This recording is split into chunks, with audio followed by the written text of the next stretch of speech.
confirmer un peu les souffrances qu'endurent les populations d'Ifoni, cette localité, territoire géographique du département de Bignona, qui a souffert le martyre dans la manifestation de la crise en Casamance et qui continue de subir les atrocités, les conséquences de ces atrocités. Cumuler les difficultés dans la zone, on peut citer l'absence de la précieuse électricité dans pratiquement tous les villages de la zone. En tout cas, les 18 villages qui sont représentés aujourd'hui, aucun de ces 18 n'a de l'électricité. L'eau courante y manque également, sans parler des problèmes liés justement à l'accès au réseau téléphonique. Donc, c'est comme si ces populations ne sont pas des Sénégalais et ne vivent pas au rythme justement de l'émergence prônée par les plus hautes autorités sénégalaises. Ces populations se sentent complètement oubliées.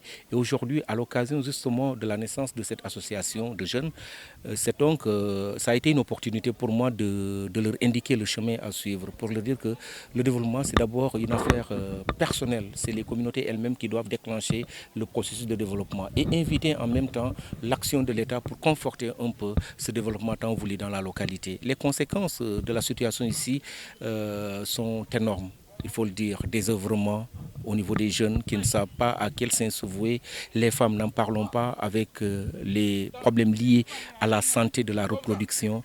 Les hommes qui sont pris d'assaut par la vieillesse qu'on peut qualifié de prématuré. Donc c'est entre autres les souffrances qu'endurent les populations. Mais il y a une piste de solution qui s'ouvre avec le regroupement de ces jeunes.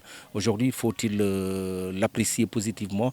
Vous allez dans le Niassia, il y a le Erjan qui manifeste un peu l'engagement pour le développement. Vous allez dans le Blouf, il y a le Bouloudji. Mais dans le Foni, il n'y a aucune structure de jeunes qui s'engage dans le développement. C'est une bonne opportunité. Souhaitons que ces jeunes puissent aller avec beaucoup de courage, aller au bout justement de leur mission pour provoquer justement le début du développement dans cette zone dépourvue presque de tout.